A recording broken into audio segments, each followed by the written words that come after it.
Today on this episode of the People You Should Know podcast.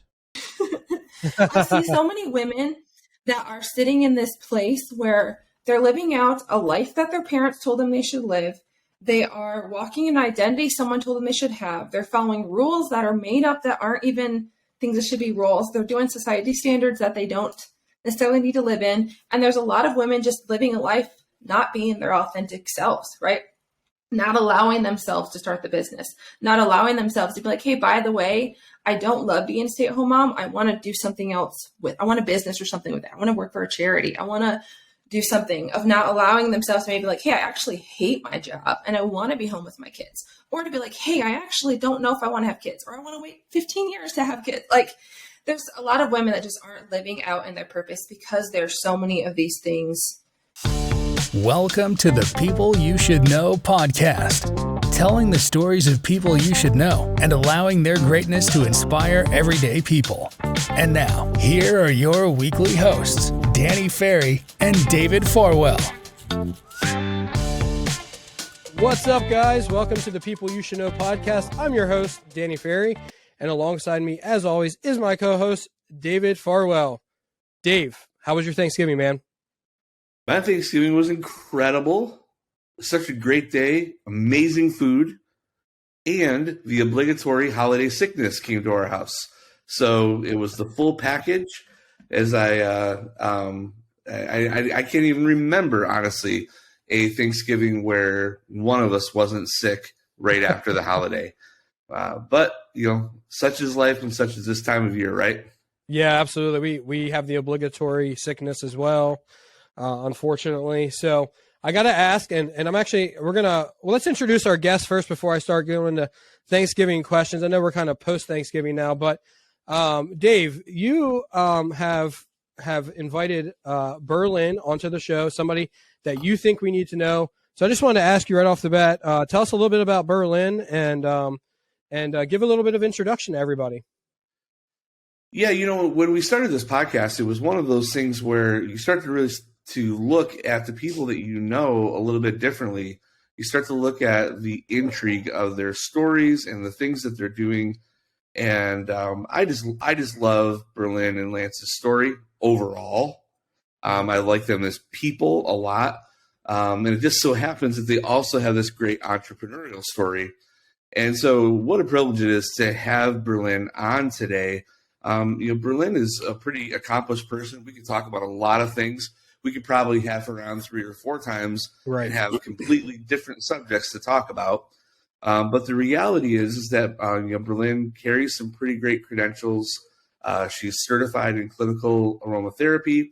She has a background in personal training, exercise therapy, and as a holistic health restoration specialist, which we will get back to because I'm sure as I say those words, we have listeners going, and what is that? But we'll get around to it and allow Berlin to explain what that is. But I will say this.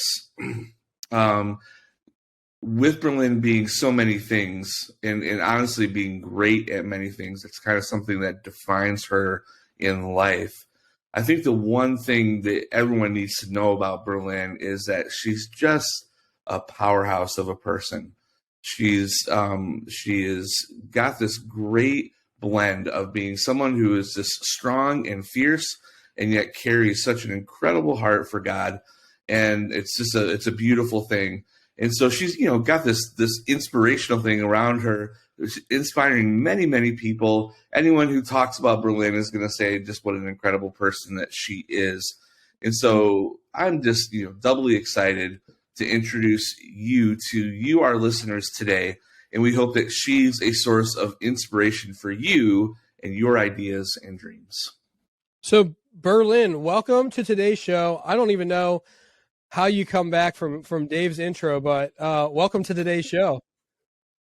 Thank you. I'm excited to be on here with you guys and chatting. Yeah, absolutely. So how was your Thanksgiving? It was great. We got together with a bunch of friends. We don't live near any family. And so we just had a whole group of us who, like our friends that live in this area that don't have family close by. Most of us are transplanted from other states. And so we got together and it was super chill. It was like doing puzzles and watching a movie. It was it was really good. So where do you guys currently live at? So we currently live in Amarillo, Texas. So we moved here nice. about a year ago. In January, it'll be a year that we've been here. Well, that's awesome. And that's not where you're originally from, I take it? No, we are originally from Flint, Michigan area. Really? How was it like growing up Yes. in Flint, Michigan? Because I know that has to be like night and day from the current situation. I would say I got a little bit of ghetto in me. Yeah, I mean, 'cause I was definitely around some adventurous things. It's a super high crime area. And so, yeah, life is very different being in like chill, small town. I mean, Amarillo is not crazy small. We were in a smaller town before this, but it's a lot different than growing up in Flint, Michigan. That's for sure. That's awesome. So did you grow up there with mom and dad? Yes. Yep. Awesome. Do you have any brothers or sisters? I have 2 sisters. Yeah, actually. Oh, so dad was outnumbered. Yeah, he liked it though. So it's fine. He liked having girls. That was awesome. Do you have any favorite childhood memories from up in Flint, Michigan? Snow stories, boy. maybe, because I think about Michigan, I think about snow. I don't have a ton of crazy. I mean, we played in the snow, but that was just kind of like normal life, right? Right. Yeah.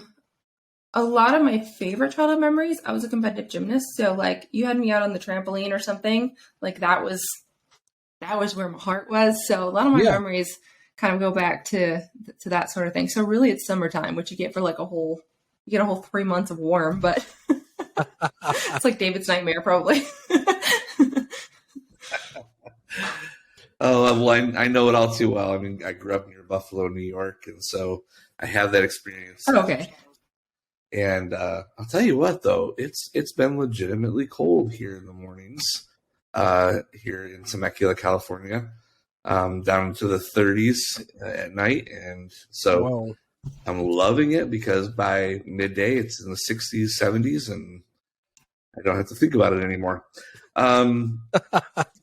So, Berlin, it's always an interesting thing that we talk about, the difference, between your life and what you're doing and the things that capture your imagination and your heart compared to what your parents did. So, can you give us a little background into what did your parents do? Did they both work? Did just one of them work? What was like the household life growing up like? Yeah, so as a kid, so I have a sister that's 13 years younger than me, so I look at it's so funny to see how her life was so different than what mine was. 'Cause I'm the oldest, and she's the youngest, 13 years younger. And my mom was a stay-at-home mom. She homeschooled me and my middle sister. And then my dad owned a landscape company, and so he spent a lot of time working. I mean, he worked spring, summer, and fall, and then the winter time he was oftentimes home if he wasn't, deciding to plow snow that year. But yeah, so we were home a stay-at-home mom, like lots of hours of gymnastics in there, being homeschooled. That was just kind of what our life was like. Yeah. Yeah. And I can definitely relate. We're a family that's like home and around each other a lot now. Our kids go to an online academy. But just continuing on that family trend for just a minute, what are some of the values that you see influencing you today in the way that you conduct your business in life that you that were maybe developed in you from when you were young? Oh, I love this. So 2 of the pieces of advice that I always say were some of the best advice I remember my parents giving me let's go to 3. One thing is I always remember my mom saying, I want you to do the right thing because it's the right thing to do, not because you're scared of me or because I told you to. So that is built. Integrity is really important to me. Truth is one of my highest values. So that has built something really important in my life that obviously transfers over into my business. And then another thing my mom always said, or my mom and dad both had phrases that they said. I remember my dad one time telling me this, and in my brain, he repeated it over and over again. I don't know if he actually did, but I remember him saying it one time, don't ever count on someone for a paycheck. Meaning, like, someone can take your paycheck away at any point, but if you build something of your own, no one can take that away from you. And like, you can build and move and change things. like however you want to. And my mom I know she said this over and over again. She's like, I don't care what you do, just do what you love and find a way to make money at it. So do what you love, find a way to make money. Do what you love, find a way to make money. So that has been a theme throughout my whole, I want to say adult life, but I started my first business before I was even 18, is like, what do I love right now in the season? And how can I make money with it? Because I want to do what I love. So those have been like really high values that I have like latched onto, and those still ring in my head, you know, in different seasons when I've had, you know, several different careers. Some people would say I've had several different businesses, and it's never been a transition of like, oh, I'm failing. In fact, usually it's like when I'm at my prime in the business and I'm like, I'm tired of this. I don't want to do it anymore. And that's when I realized like, I'm not doing what I love. And so I need to find something else I love and learn to make money that way. So those have been really, really high important values that I see that I've actually lived out in my life, that weren't just things that were spoken, but like they were super, super useful. Hey guys, I really hope that you are enjoying this episode of the People You Should Know podcast. We want to just take a quick break to talk about one of our sponsors, Empowered Creative. In a world where there is so much competition online, being able to connect with your visitors has never been more important. Empowered Creative is very passionate about empowering businesses by creating conversion-based websites that connect with visitors. With their SEO strategy, they help people find your business. With their websites, they take people on a journey to connect with your products. And with their online video marketing, they create a positive reputation that puts your business over the top. So if you know a small business that's looking to stand above the competition, tell them it's time to be stronger and more confident. Tell them it's time to be empowered. You can visit Empowered Creative to find out more information at empoweredcreative.co. Now, let's get back to today's interview. So tell us a little bit about that first business. Yeah, so I'd mentioned that I was a competitive gymnast, and right around the age of 16, I went through an injury. I broke my spine.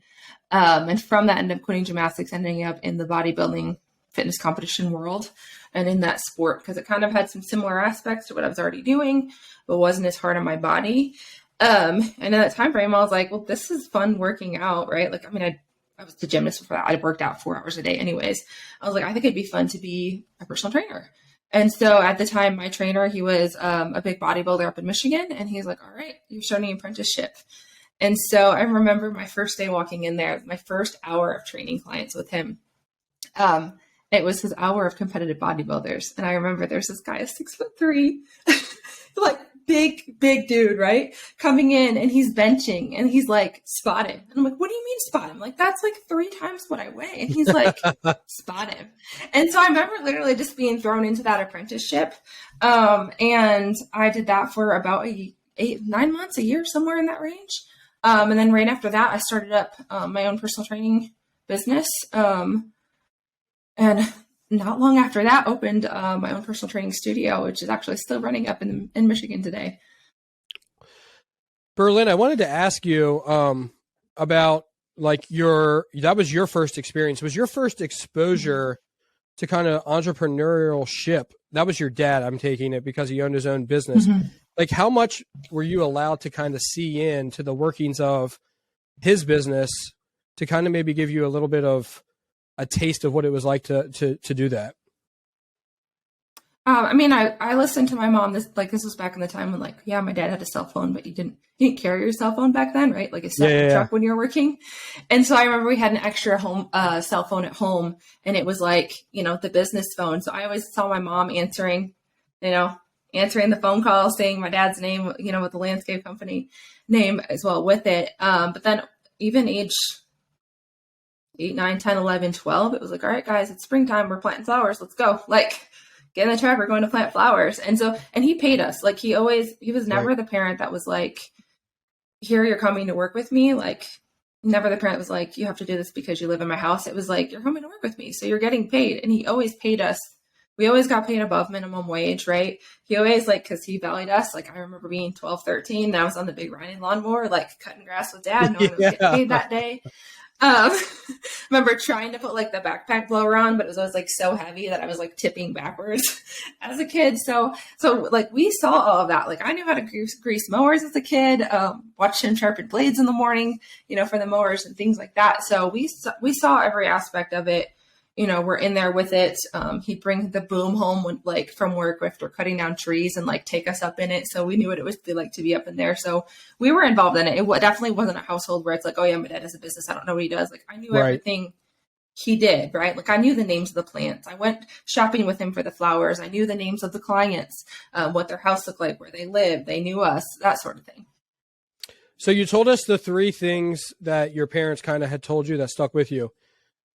Was there anything specifically when you were hanging out with your dad, watching him run his business, that he said about it that stuck with you outside of those 3 things?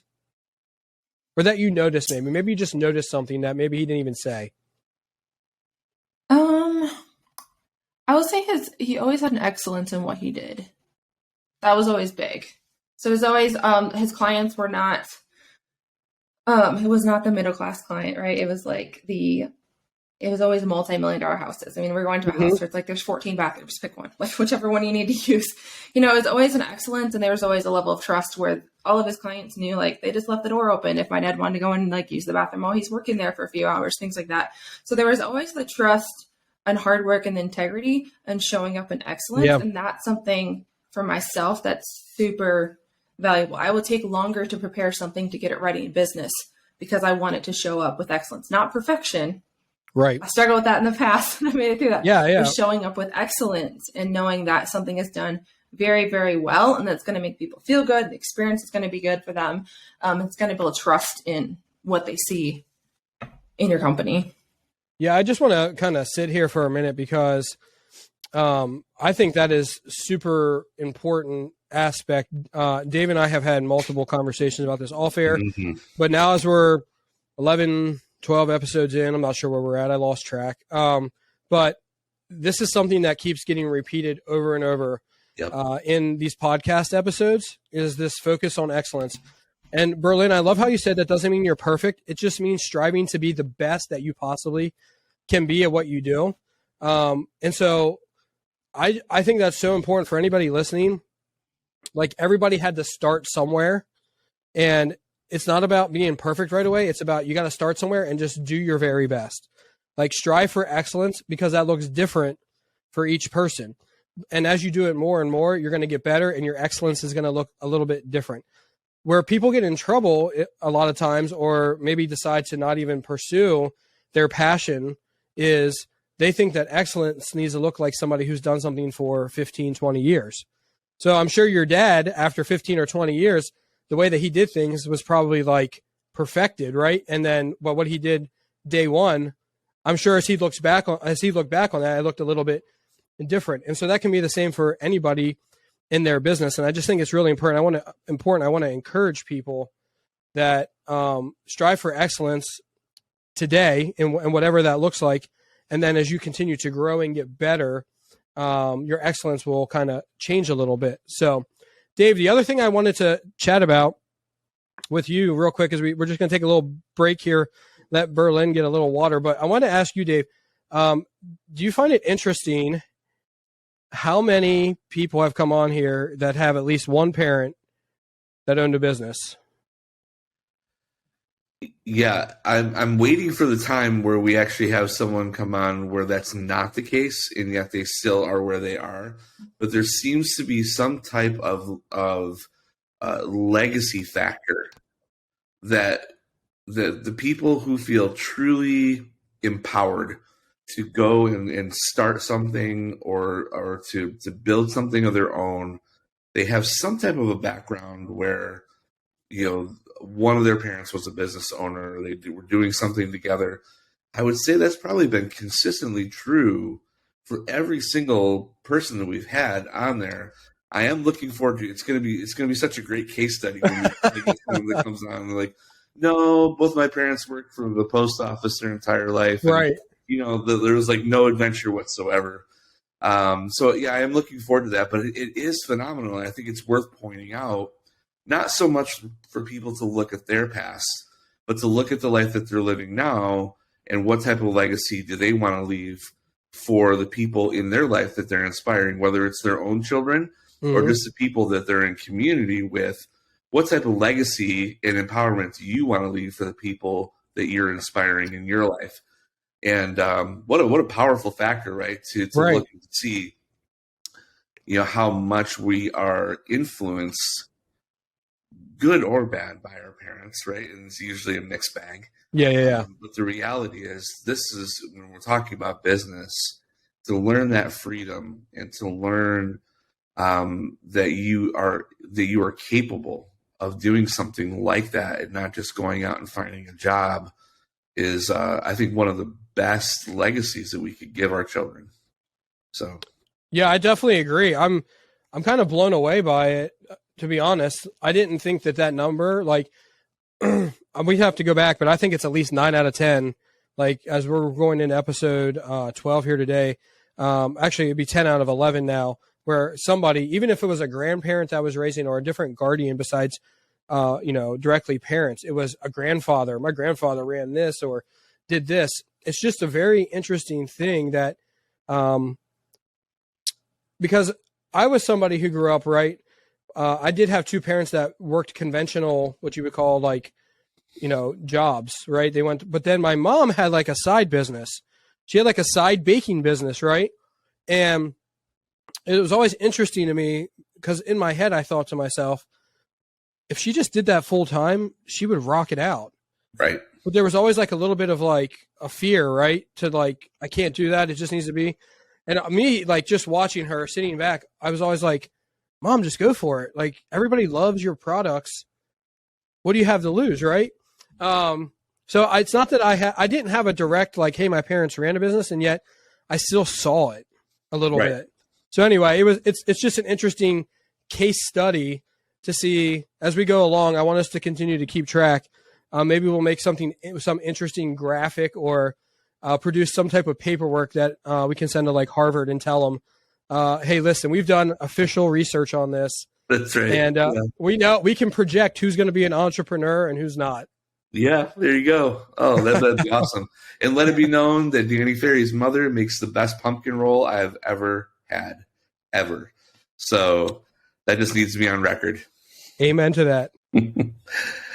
Well, we're gonna segue into talking specifically about Berlin, your business, the Wildcrafted Essentials. But I just have to segue it this way because we received such a wonderful gift from you, Berlin. I'd helped Berlin with some things with her starting up her business, and she asked me if there's something from her store that we would like, right? And so we've been having an issue with our laundry detergent, and it's just that like the clothes they'd wash, but they'd come out and they would still have like this like odor. They would smell bad, and it was super frustrating. And so I was telling Berlin, like, oh man, we would love to try out your laundry detergent. She was generous beyond the laundry detergent. It's just who she is. But the reality is that we tried the laundry detergent, and one time of using it, and like we're not looking for our clothes to smell like anything, because that means that there's like chemicals left in your clothes, right? But they just didn't smell bad. Like instantly, one wash, and we're like, okay, we're done. Like Berlin is our source for all things natural that we can use to make, whatever she has, we're in. So it was a super good experience. Berlin, thank you for just having the proof of what you were saying earlier, that like your goal is always excellence, right? And so thank you for creating such a great company that's producing great products. And I just wanted to just shout out that personal testimony to the Wildcrafted Essentials, because you guys got it going on. Awesome. Thank you so much. I appreciate that a lot. And so what he's saying is, if you need a baggie full of powder, I'm your girl.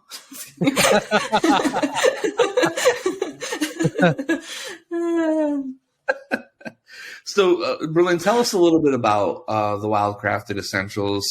What was the journey to it? Wherever you want to start, I'm just going to leave that open-ended. Just tell us about it, and what's that journey been like for you? Oh, where to start with that question? There's so much. So funny thing is, Wildcrafted Essentials started off with a different name. It's been through a couple names over the past few years, and it started just as a Facebook group, to be honest. And that's where I was doing sales. I actually, I started off making jewelry. That I made jewelry as a hobby since I was a kid. Still do it just because I love it. And so I was making jewelry so you put essential oils on, so that they're like on you all day, and you don't have to carry bottles and stuff with you. And so that's what I did. And then I had years ago started making my own skincare. I used to have awful skin when I was a fitness competitor. I had super bad cystic acne, like to literally where I had inflammation down in my neck without breakouts on my neck because there was so much infection happening. And so I had had a long journey with my skin and it causing a lot of insecurity in myself and lots of other struggles and stuff I'd gone through. And so I'd been making my own skincare. So I had this Facebook group and I was like, hey guys, do you want to try my body oils and my skincare and all that stuff? I think I probably had about 600 women or so in it at that point in time. It was just a group I had grown over the last 5 years or so. And they were like, yeah, we want to try it. And they went nuts. It was like, okay, I'm almost out, and here's what's happening with my skin, and I need more. Like I need more. Like women were coming to me, and so, and I was just doing it in small batches, right? I would do a launch every 2 months, and I'm like, I've made this many. This is all I've got for right now. Like it'll be back in 2 months. So if you need an extra bottle, buy more. And that's kind of how I was doing it. And at the time, I was actually working in holistic health restoration, so helping people who had autoimmune issues, things like health issues, hormone problems, things like that. And I was kind of getting really worn out. I tend to, when I'm helping someone, I tend to help them as much as possible and carry a lot of it. And I had hundreds of people I was working with, and it was a lot on me. Yeah. And what was happening is in those launches, that I was doing every 2 months, I was making more. I only did them. They were 3 days of a sale. That's it. 3 days long. And then there was the cutoff. Right? If I didn't sell everything, I didn't sell everything, but it was 3 days, that's it. And I wouldn't sell anything after that. And in those 3 days, I was making more than I was in the previous 2 months in my holistic health coaching. And so I was like, all right, I take this as a sign that things are supposed to shift. And it was something I was finding way more joy in. I am a creative personality. I love making jewelry. I love crocheting. I love arts and crafts and all those things. And so it was an opportunity to have an outlet of creativity to create products that I liked, right? Like, I started making them for myself at first, things that I like, but I also wanted a simplicity behind it. After being in the holistic health world, I used to coach people through doing so many things where it's like, we need to change your diet, we need to take this supplement, and you need to do this cleanse, and you need to use a tongue scraper to detox your mouth at night after you brush your teeth. Like, there were so many steps that I was like, I just had this moment where I was like, wait a minute, there's so many companies that you go in and they're like, yes, welcome to our skincare company. We have 42 products to choose from. And people show up there and they're like, I don't know what to buy, right? Or they show up to get like home products and they're same thing, like, we have 8,000 different cleaners. And I'm like, that's first of all, it's too much stuff in your house. Like, you don't need that much stuff.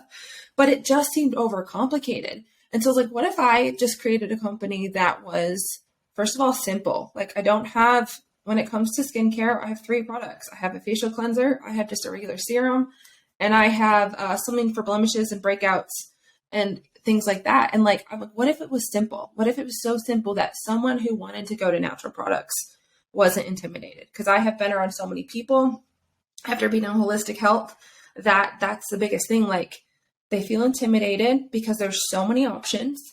And then if they step into a Facebook group full of crunchy natural people, they feel shamed because they haven't changed everything already, right? Like everything, they're like, you're not wearing organic cotton clothes. What kind of mother are you? And so I wanted to create a space. So not only just a company that had simple natural products that were luxurious, but I wanted to be a space where like women show up and they're like, wow, I feel like I can just buy laundry soap. I'm like, all right, that's literally changing the chemicals on my whole family. That's all I can do right now. That's all my brain's ready for. But now I feel confident that I'm making forward progress. So like, I always encourage, like, take one stupid, simple, tiny, like no pressure baby step at a time into making changes so that it's not overwhelming. It's not stressful, but you are like, feel confident that you're choosing a product and a company that you can first of all trust, right? Trust that it's natural.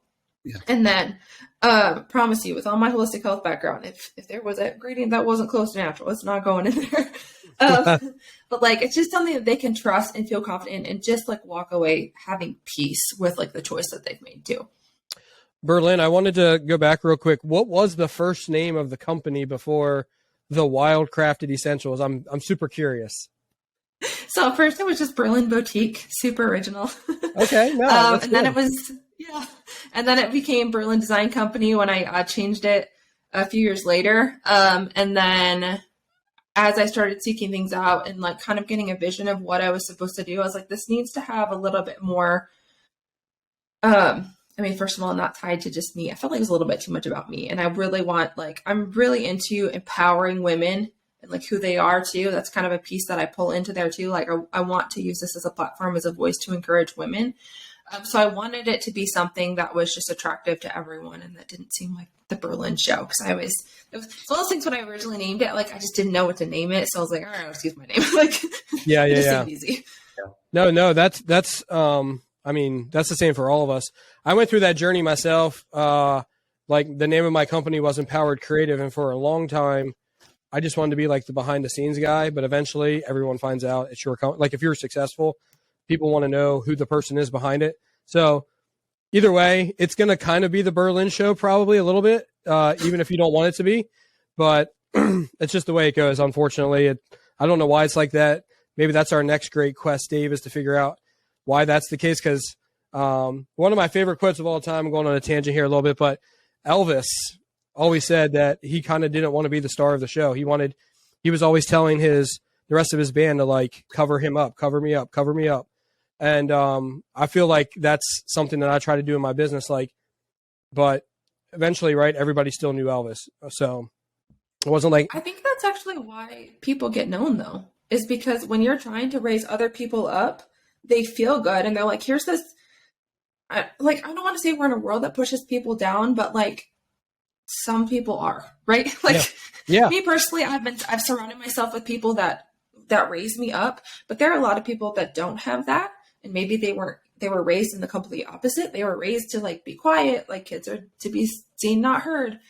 And so when you start raising people up, all of a sudden those people like start pushing you up higher because they're like, this person's amazing. And they really, really value that. And I think that's why. Yeah, I think you're absolutely right. I mean, 100%. It's like, it's not false humility, right? It's like one of the hardest things to kind of try to juggle. You don't want to be like falsely humble. But like truly, like to not want to be at the forefront, you end up being at the forefront. It's like that. It's a spiritual principle, like of like first is last and last is first. And so, I also had another question I want to ask you. I can just hear, I have a lot of friends who are, very conscious of chemicals, in the products that they use.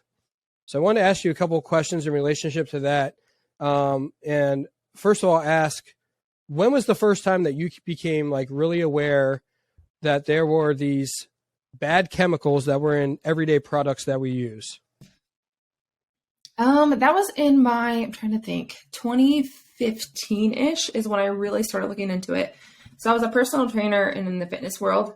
I always separate that from the health world. I was very unhealthy when I was in the fitness world because I would take anything to be lean and look good, like, right? Right. But then when I left that world, I remember it was right about the time that my husband were like, he had just graduated from college because he went back to college after we got married, and like we moved to Texas. And so we were like, all right, like this is the time you're supposed to start planning to have kids. And I kind of like started noticing, I mean, I would have been like 24-ish around that time, something like that. And I was like, kind of noticing, I'm like, why do I have all these friends who are like 24 that are struggling with infertility? Like that's just weird. That's like, it's not like they're 45-year-olds that can't get pregnant, but like there's right. Of Yeah. them. So I started just kind of Googling, right. And like looking some things up. Cause I'm like, I've said like, I'm a big truth seeker. And so I started looking things up. And so I started seeing that a lot of chemicals had things to do with it, a lot of things in their system. And so actually the very first thing that I changed for myself and learned to make and came with formulations for was laundry soap, because I realized that in conventional store laundry soaps, there's a specific chemical in there that tends to cause things like cancer, but it's also really big on infertility. So I'm like, wait a minute, we've had our whole life, from our newborn baby clothes we were wearing until now. I'm like, And if that's been coming in our system, some bodies can't cleanse that out. And so that was the first, when I first started looking into it and started just kind of asking more questions. I mean, like, wait a minute, like something that is really common and seeming to be normal, I feel like shouldn't be normal. And like, I had questions. So basically I went on a hunt for the answers. How were you feeling as you began to learn more? Because as you take that, as you investigate and if you're a truth seeker, right, you begin to accumulate evidence, I'll put it that way. And you begin to see more and more. How were you feeling emotionally as you were like on that journey, finding out the different things that were in everyday things like your laundry detergent, your deodorant, your soap? Like, how were you feeling as you went along that journey? I was pretty fired up. I tend to get, when I get passionate about something, I get pretty fiery about it. And so I was really fired up about it. I'm one that, like, if it's time to make a change, it's going to happen right now. Like, if I realize it, it's right now. And not everyone has that opportunity. First of all, you know, not everyone can throw away all their products. Like, financially, for a lot of people, it's hard to make those changes. Stuff, it's hard. But for me, it was like anything I could start changing. I started making shifts to try and find better versions of things and to just see what changes I could make little by little. And so I got really passionate about it.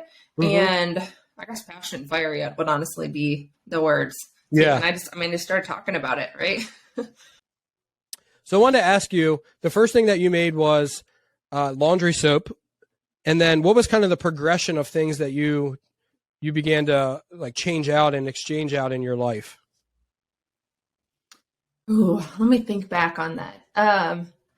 I know right after that is when I started adding in like the essential oils and stuff. Okay. And looking into that. I mean, that's not hard to find. And you hop on the internet and some friends selling them, right? So I went that route. But I do know I started using it on my skin pretty quickly because I got to the point where I quit trying anything with my skin because like it just seemed like things just made it worse. So I had like a basic, store brand soap, face soap I used, but I wasn't using lotions. I wasn't using creams. I wasn't using serums. I wasn't doing any of that because I always just felt like everything seemed to make it worse. Nothing helped. I was just like, I'm better off just washing my face and then covering it with makeup tomorrow. Washing my face and covering it with makeup. So going into like the skincare and kind of just taking things that after doing research and Googling and stuff, taking different plant oils and be like, all right, this one says it's good for this and it's good for that, good for this. I would just start mixing it into bottles and stuff and doing that. And then I think after that, I transitioned to body oils. I was like, all right, started reading on some of our favorite lotion and body spray companies in the mall that so many women love. And it's not loving our body the way it needs to. And so I kind of went into that product next. Nice. So I think my final question on this is if there's somebody out there that is researching kind of at the beginning, right, of the journey that you've kind of walked, like how would you encourage them to go about that journey? I think it's something that a lot of people are becoming more and more aware of, but like, how would you like to educate people, or like what, maybe even if you have some sources that you trust with information that you would like share with maybe the audience about some of the chemicals or where they can figure out if something's dangerous for them or not? Yeah. So first thing I tell people is like, give yourself grace in the process. Like it is overwhelming to even, think of like so many of us that use the same soaps, the same products, the same laundry soap, whatever it is. Like, it's kind of like if you just switch everything up, it's almost like, when you move and then you don't know where anything is in your house, you're like, wait, silverware drawer is here now, but it used to be here. So you're constantly going in the wrong spot. Like, right. I feel like that happens and it can be overwhelming if you try and take it too fast. So like giving yourself grace and taking baby steps of knowing that like one little step is better, right? Like just buy the toothpaste without the fluoride next time you run out. You don't have to throw away what you have now. So next time you run out, just look for the fluoride free one and you'll be good to go. So giving yourself grace is a big thing in there while you're in process, because those baby steps are powerful. That's what creates a habit of it. And know that different things are good for different people too, right? Yeah. There are some people that are struggling with massive autoimmune issues. Maybe you've had Lyme disease or something like that, where like they need to go hardcore. Like maybe they're like, I have a spot and we're thinking it could be the giant C word, like maybe it's time for you to throw things away. Yeah. But someone else who's just like, I just want to make better choices, right? Like you may not need to move as quickly on things. So it's all going to depend on where you're at in life. And then you ask for resources. One of the resources I always say is there's actually a functional medicine doctor. His name's Dr. Axe.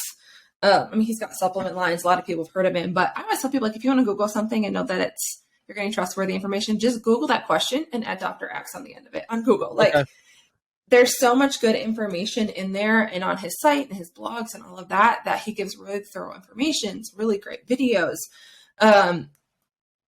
Like there's lots of good things. So that would be like, if I gave one resource, I'd be like, that would be one good resource to go to, where he explains things really well. He doesn't talk to you like a doctor. He talks to you like a person. It makes it really tangible for the average person to be able to like absorb that information, so it's not overwhelming.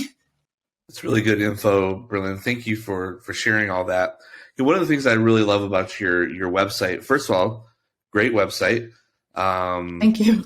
Yeah, and it's, I love how it's laid out. I love how your passions very clearly come out. There's one part of your site that I really love where you talk about the manifesto. And I wanted to give you just a minute to kind of talk about this as we segue into talking more about growing your business. This manifesto, as I read through it, gives me a very, very clear understanding of like the audience that you're truly passionate about. And then it goes way beyond just a product that you're trying to sell. So I wanted to give you just an opportunity to talk about this manifesto. How did it develop? What's your goal in helping women to really understand their like created purpose and destiny? All of that. Just take a minute to talk about the manifesto, where it came from, and what you hope that it does for the people who happen to come by your site. Oh my goodness. This manifesto, I had something in me one day and I was like, I feel like I'm supposed to have a voice behind this and a guide to go off from, of like, if someone's like, what's the voice behind this company for women? And funny enough, I always say, like, I hear from God either in the shower or when I'm making eggs, two mindless things that I do every day and have done for the past forever, right? And I was making eggs one day, literally, and all of a sudden, boom, this just like hit me, and I grabbed my tablet and I was like, honey, stir the eggs, because I've got to write this down. And I just have a massive passion. I see so many women. I'm about to go. Here we go. You got me going, David. I see so many women that are sitting in this place where they're living out a life that their parents told them they should live.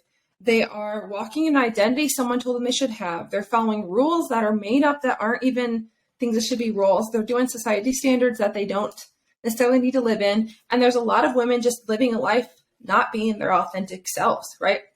Not allowing themselves to start the business, not allowing themselves to be like, hey, by the way, I don't love being a stay-at-home mom. I want to do something else I want a business or something with that. I want to work for a charity. I want to do something, of not allowing themselves to maybe like, hey, I actually hate my job and I want to be home with my kids. Or to be like, hey, I actually don't know if I want to have kids, or I want to wait 15 years to have kids. Like, there's a lot of women that just aren't living out in their purpose because there's so many of these things, these societal standards and rules put on them.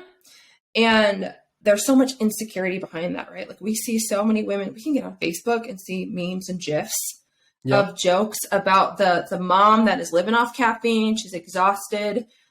She's dealing with anxiety. And I think a lot of that has to do with those norms that women are living in. So I poured out this manifesto the one day, and like, I poured it out, and then like a few hours later, I went to a coffee shop and I put on some headphones, put on some jazz music, and I did a little bit of editing. And I wanted to like women to just see it and step into the company and be like, that's what I'm feeling. That's what I want. This is where I belong.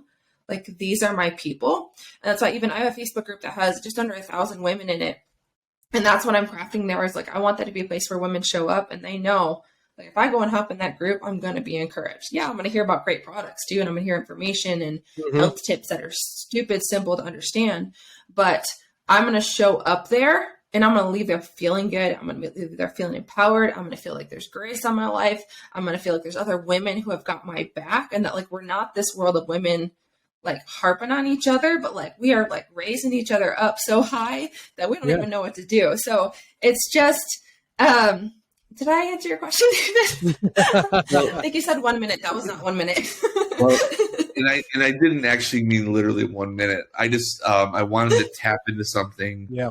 As we start to transition into talking about your business, I wanted to tap into something that was really going to just allow you to start to flow more from the heart level. Because I know that you're truly passionate about this. Matter of fact, when I was in Amarillo and there was like some, prophetic words starting to flow over you and Lance and your business, it was really pretty powerful just to watch how you were responding to the love of the Father in like what you're, truly passionate about from the inside out.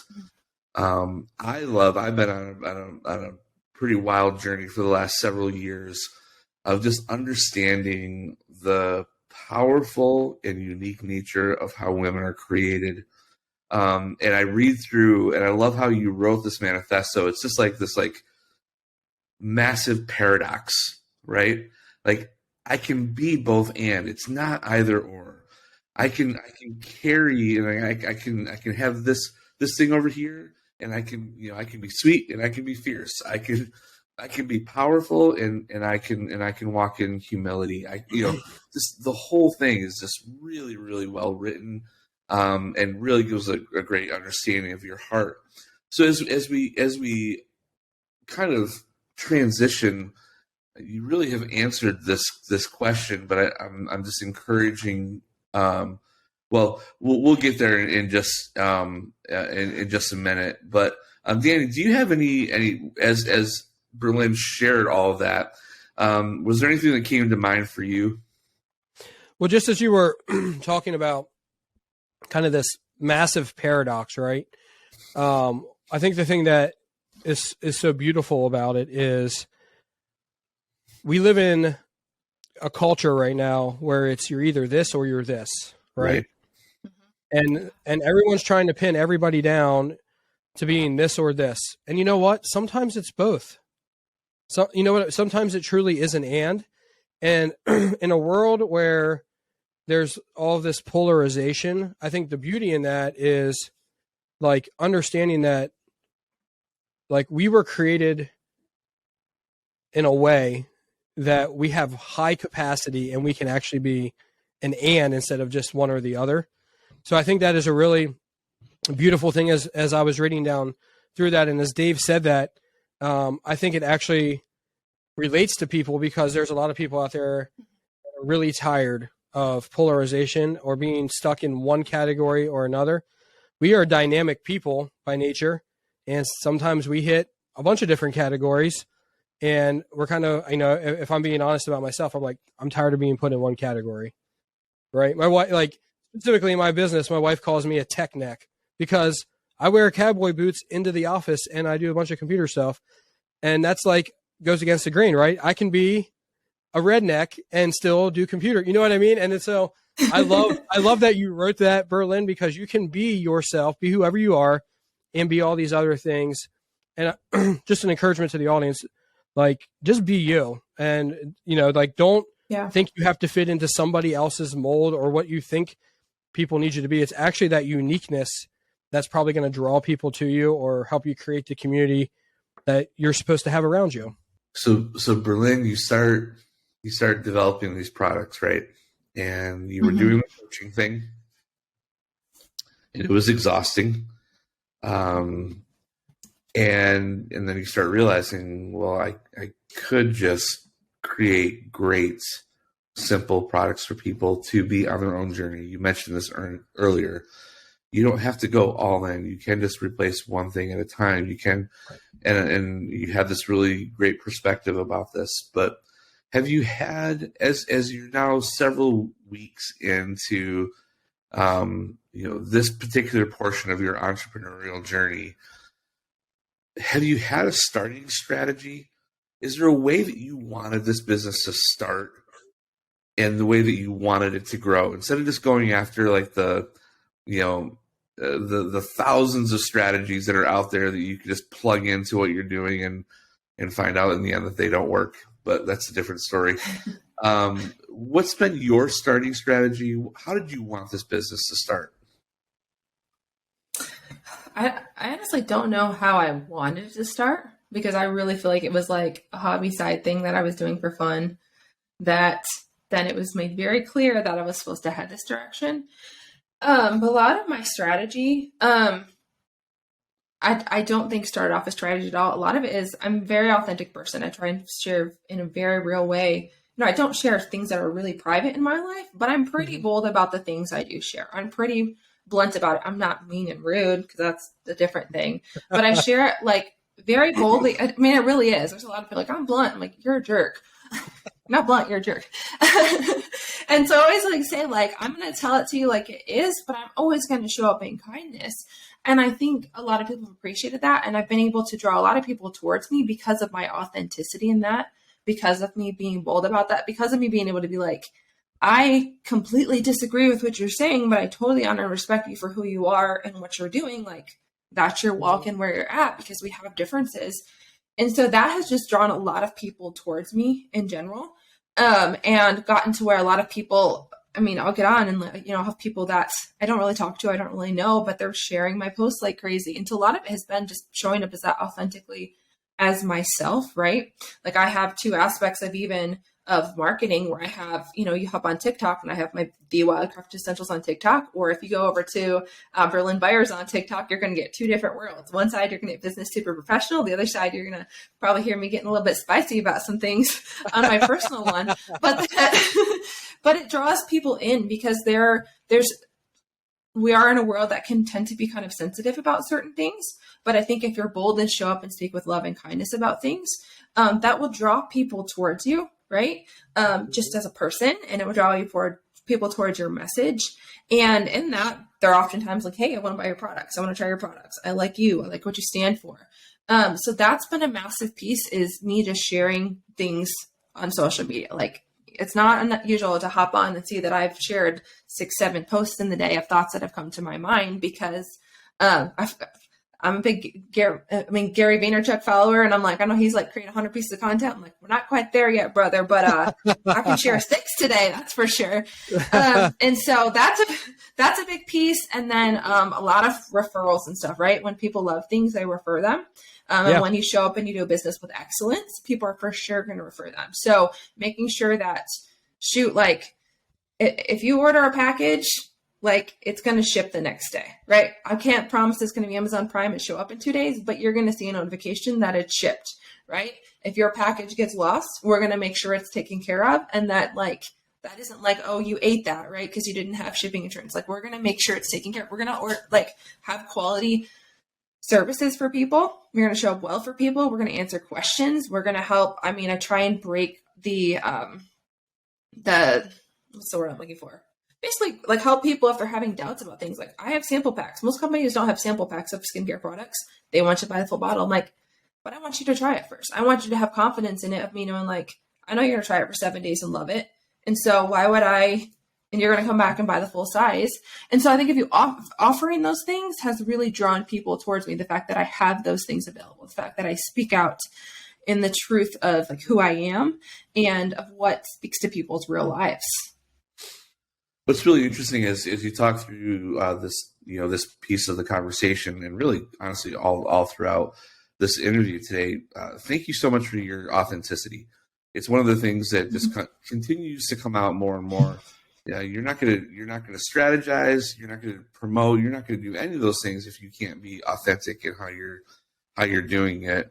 And so I can see very clearly that's really important to you.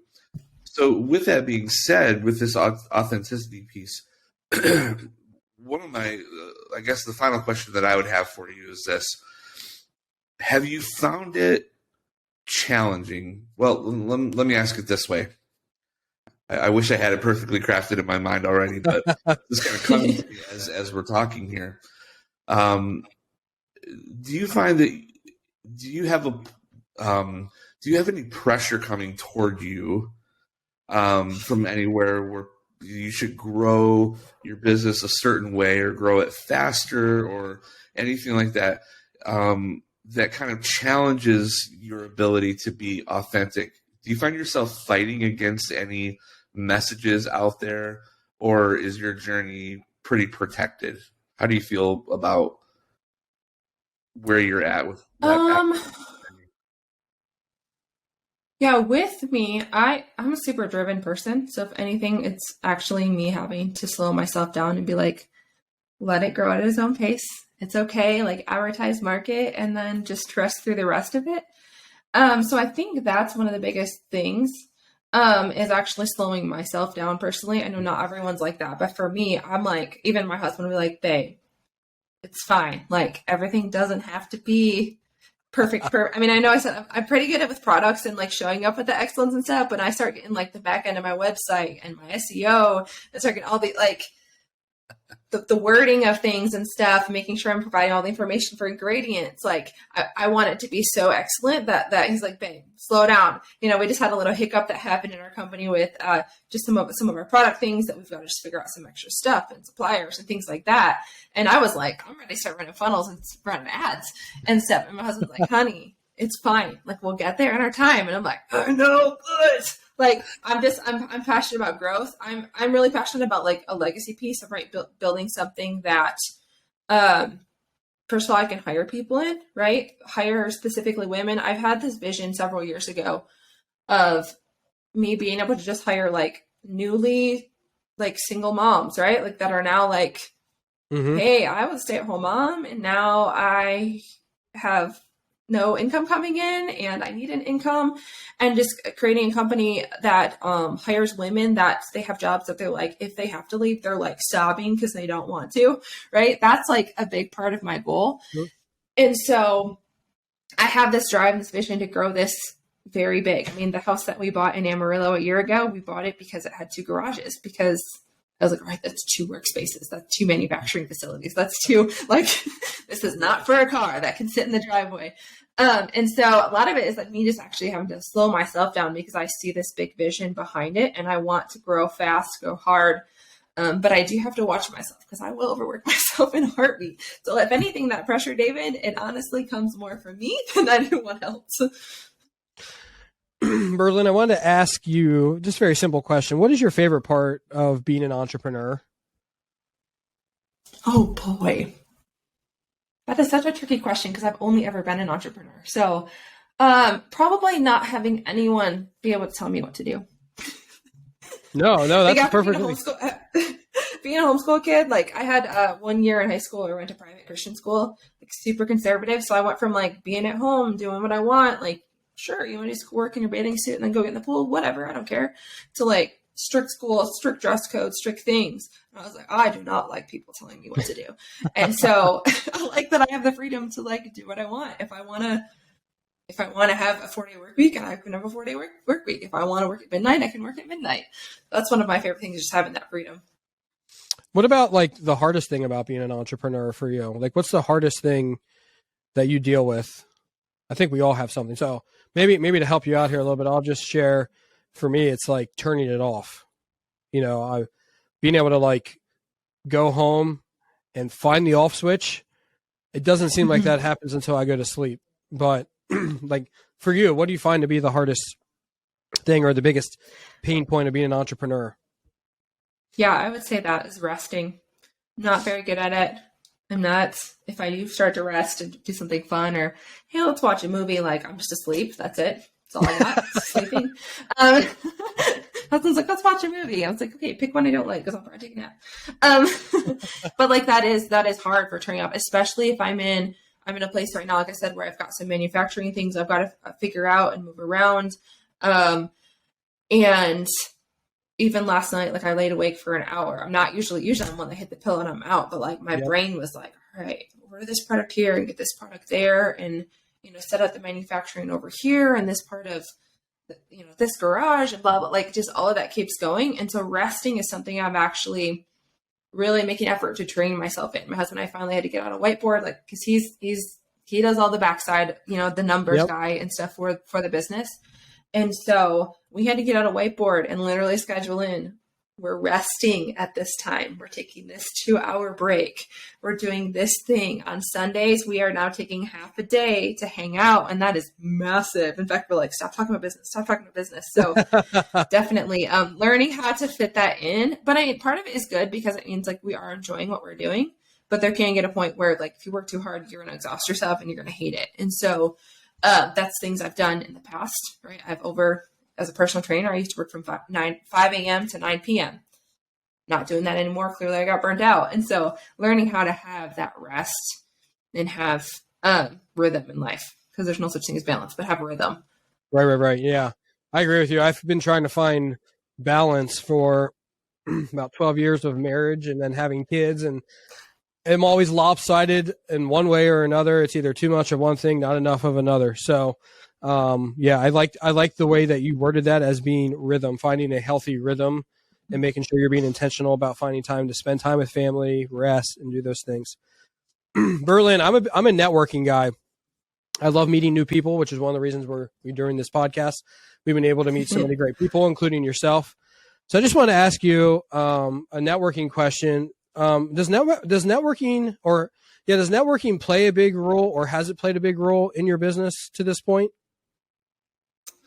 I'm sure it has, but I'm not the person that's strategically like, if there was a networking event to go to and someone's like, Berlin, do you want to go? Like, no, I don't. I don't want to go. I'm not like, I don't want to go there and network. Now I will do things like masterminding, right? Like I've got 2 girlfriends that both own businesses. We get together every 2 weeks. I'm like, here's the list of things I don't want to do. So in 2 weeks, ask me, make sure that I did them. So I'll do things like that, but I'm sure networking has played a role. Like I'm in a lot of like online masterminds, paid things and stuff to get education, where I have tons and tons of entrepreneur friends. Most of my friends own businesses. I can't count on one hand how many people that I talk to regularly that have a job, right? That is not a business that they own themselves. So I think that's played a role of being honestly in masterminds and stuff, of me basically stepping in to grow my own business, of just bringing more people into my world and them being like, hey, there's products that you have that like, I use soap every day, so I might as well buy it from you. Let's check it out. And then they freaking love it and their husbands steal it from them, but that's another story. But like, that's kind of, I think, how it works. So I think it's more unintentional, if that makes sense. Yeah. Mm-hmm. If you had to say, we always love asking this question. It just puts people on the spot. So we're going to apologize ahead of time. But if there was one person that you would say is like the greatest influence, maybe somebody you met networking or even just in life in general, outside of your spouse, who would you say that is? If there's one person that they did what? Sorry, can you repeat that again? Yeah. One person who's maybe been like the greatest influence on you. Maybe it's within networking groups, but it can't be your spouse, because everybody would say, oh, it's my spouse. We spend the most time with them. So do you have somebody that really has influenced you as you've been going along this journey? Greatest influence. Dave's hoping it's him. I can tell. He's like, David Farwell. I'm trying to think. I don't know that I could pinpoint one person. I know that I could look back and there's specific books, motivational speakers and stuff that have really been, had some pivotal moments that have triggered things that have, you set me on a path where I'm like, I have to start doing this. I have to start implementing that. That is a new habit I have. No exception. So there's definitely some people like that. Like I was a big Tony Robbins fan back in the day, big Rachel Hollis fan. She came out with her first book where she talked about foster care, like right around the time my husband and I were doing foster care. And so some of her life really spoke to me in that. And so watching a lot of her stuff was really powerful for me. And then I have had, like David's talking about like prophetic words and stuff. Like there was one that, like he gave that I'm like, there were some really important key pieces in there that I dove into. And I'm like, this is something that I have to use. It's very, very important. And that is consistently highlighted.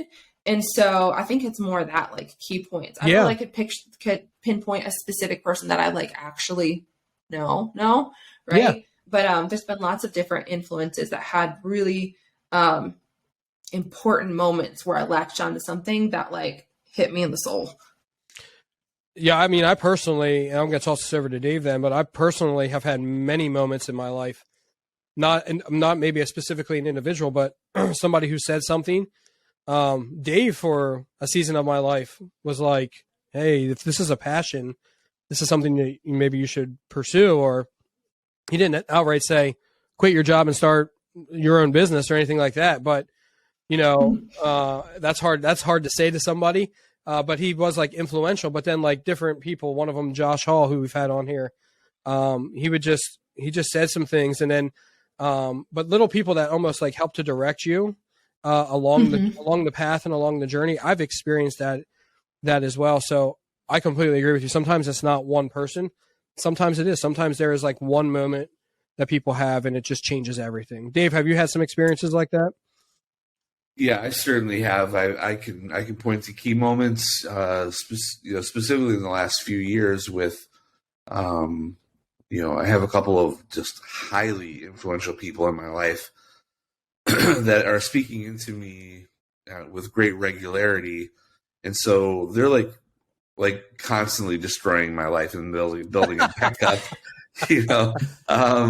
But yeah, so I could point to some specific people or some specific moments, but I do appreciate the fact that it's so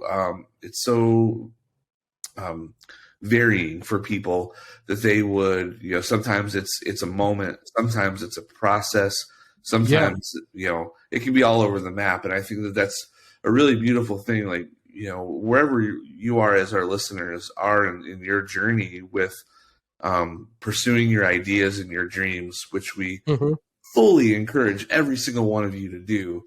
The reality is that, some of you are going to have an epiphany moment, and that's going to be the unlocking. Some of you are going to collect a series of thoughts and ideas as you read books and listen to podcasts, and it's going to be a series of things that begin to unlock your potential. But whatever it is, just encourage you to be paying attention and to be seeking out voices that are going to encourage you in the right way, and not hold you back or tie you down. And I think that's we all have a choice in the voices that we listen to, and at the end of the day, it makes all the difference. Yeah, as you were saying that, I was thinking about just us endeavoring on a podcast. In how in Berlin, you're now a part of this select group of people. Like everybody that we've talked to has had a part in helping to shape a lot of my entrepreneurial thoughts and ideas. Sometimes it's a new idea. Sometimes it's somebody, rubbing against something that I thought and really helping to sharpen that thought. And sometimes it's somebody coming in and completely reaffirming something like, okay, I'm not insane for thinking that.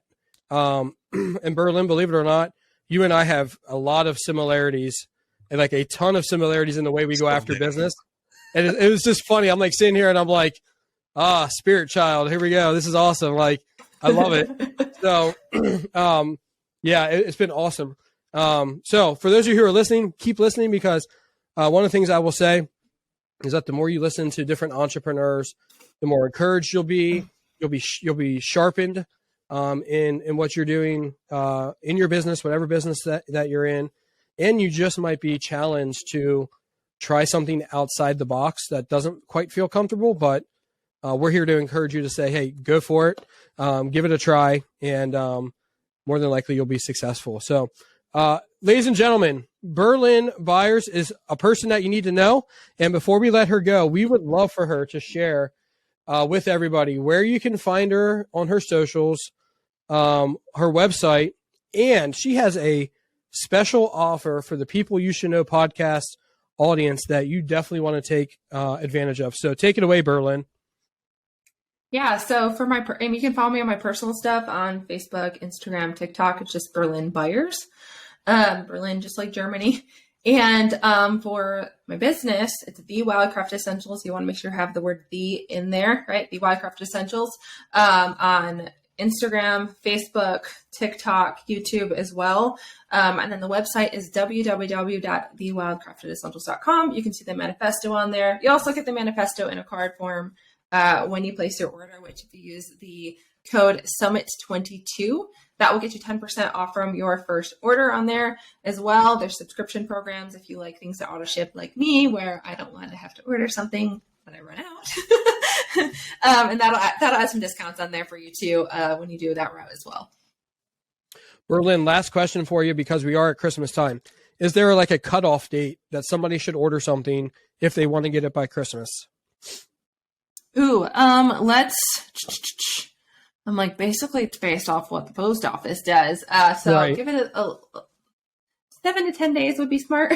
Okay. 7 to 10 days. Perfect. Yeah, I usually ship out next day though. I usually ship orders the next day, next business day. So they're out pretty fast. Berlin, thank you so much for coming on, sharing with us your journey. Ladies and gentlemen, Absolutely. Berlin Byers, a person that you definitely need to know. Thank you.